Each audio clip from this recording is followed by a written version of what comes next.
Hello, hello. So I made something off camera, as I often do, because, well, filming is annoying. At least slows you down. So I made a push-pull variant with the metal I bought for the 2023 Breda. No, it's not Breda. It's Hengelo. Audio event. And then at that build, I discovered this does not work. Did not work for me. It was supposed to be single-ended, but since I have the metal, I thought, well, I make a push-pull because, well, I spent some money on this metal and probably not gonna use it, but let's give it a try. So, yeah, it's a Carver style ribbon. I don't have a ribbon here right now. Well, the same as most things I lately made. I'm not gonna unscrew this one because it's hard to put together, but this uses 36 magnets, long ones. And the problem is, I'll show you a measurement. It's slightly more efficient than the panel I made before, which I will unscrew so I can show you. So this is like 3 or 4 dB more efficient, so that's cool, I guess. Tops at maybe 92, 93, something like this. Pretty high, at least far higher than I ever need, because I always make very inefficient stuff.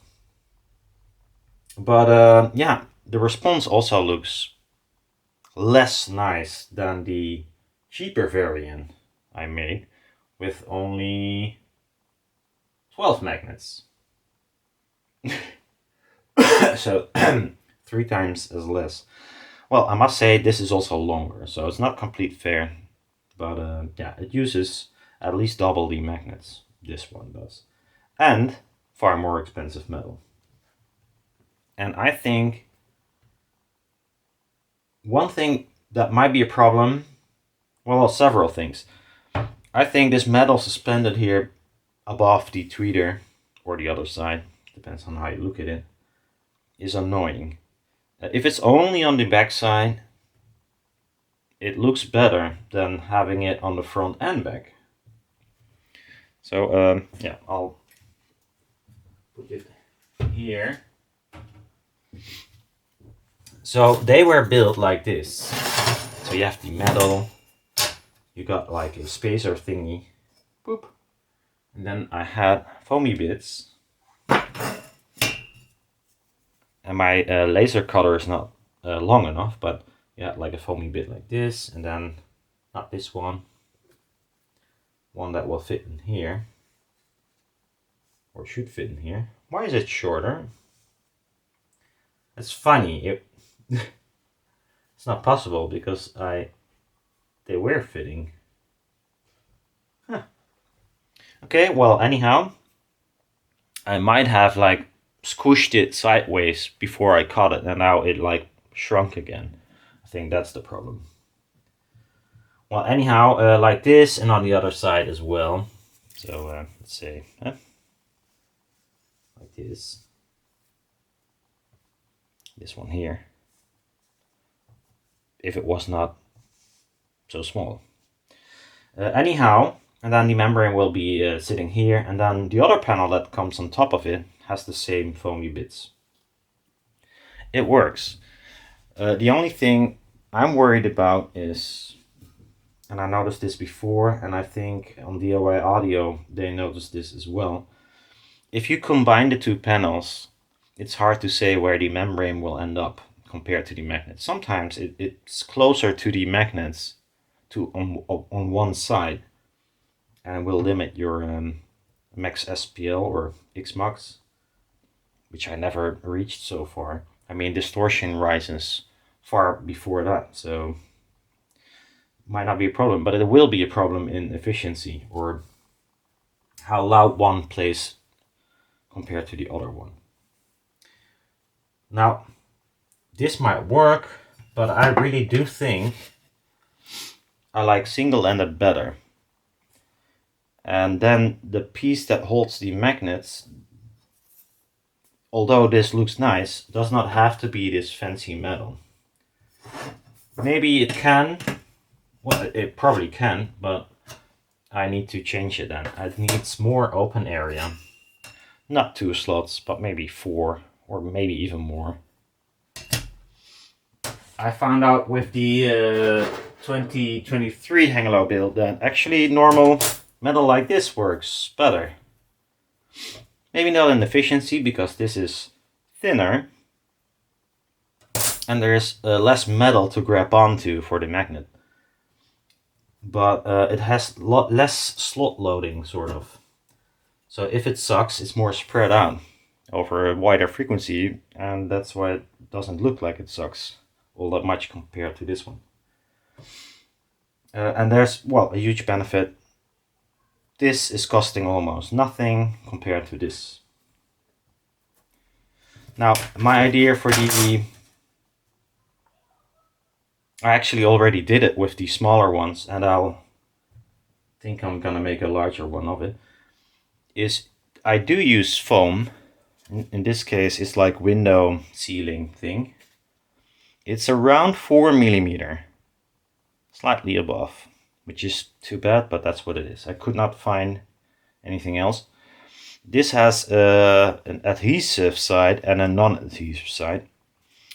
I am gonna look up if I can find soft foam adhesive, well, tape. I don't know if you can call it tape, but that is 4 millimeter thick.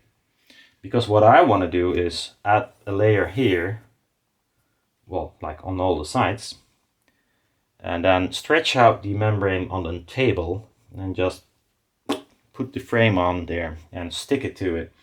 So what I want is having foamy bits supporting the foil on only one side, so I can have the front side completely clear without any other foamy bits pressing on the membrane.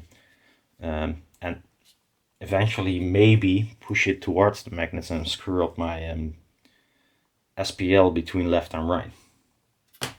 So I'll get the older driver that I did this trick with, and I actually forgot I did it. That's kind of weird. Sometimes I have to watch my old videos, my own videos back, to see what I did, and I could not find a video where I did this, which meant I had to unscrew the thing. It's a very sloppy panel I made, but that's no problem. I make a lot of slop panels, so it's true to the channel.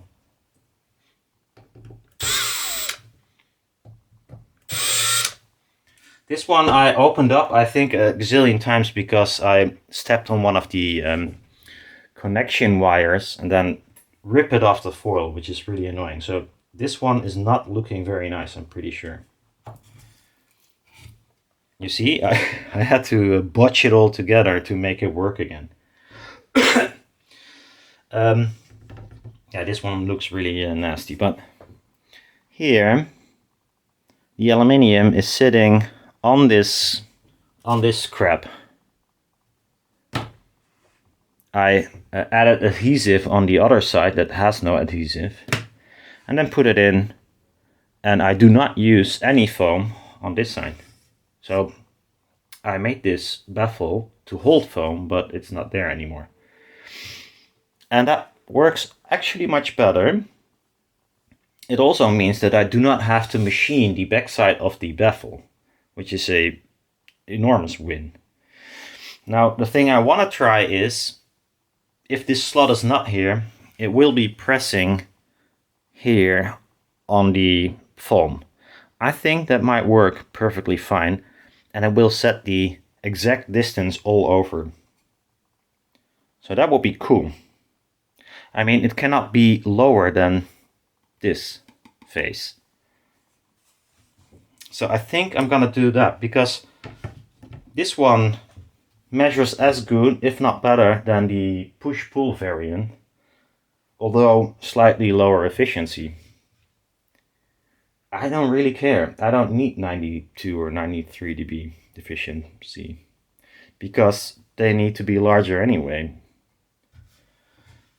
Well, especially if you take into account the amount of costs. And I'm a cheapskate, so I want to make something that is cheap. Well, relative. So in this case I used 2mm thick perforated steel. The magnets are further away than in this version, so if I would redo this and change the magnet distance from one another, I might even win like 1 dB and end up with 88 or 89 dB. Now maybe 88. That would be insane, but it depends on how long you make them. I mean, this one does maybe 87, 88, but only at the higher frequencies because the whole panel is not large enough to do the same in the lower frequencies. But yeah, I think this might need also kinds of jigs or testing how I add this foil nicely. This one has been out gazillion times, so it's not looking all that nice, but I see. I actually used this frame once for a normal planer. There's still mylar on here. So this is really a botched together thing with very nasty looking jumper wires, because I stepped on these wires all the time. Yeah, only thing is I don't exactly know what kind of aluminium foil I used here. I think it's 12 micron kitchen foil. Just a regular kitchen foil. But that means I glued it on, which I do not like. But I don't see any glue residue, so I'm not too sure. Yeah. So let's see if I can put it together again. So all of this doesn't have to be here. Maybe this, just to make room for the wires, but I'm pretty sure I can think of something else to do that.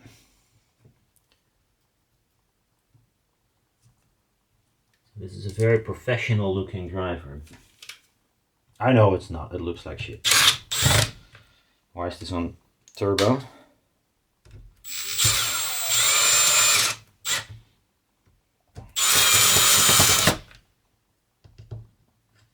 And the funny thing is they left and right are both as loud, because the foil distance is set by just one piece of this instead of two pieces that are too big or high pushed together, and depending on how you push them together it will move one side or the other. I don't know why that is the case, but it should not. But so there is a wiggle here, but that has to do with applying the foil to this sticky foamy bits.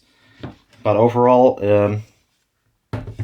it just works, which is cool. So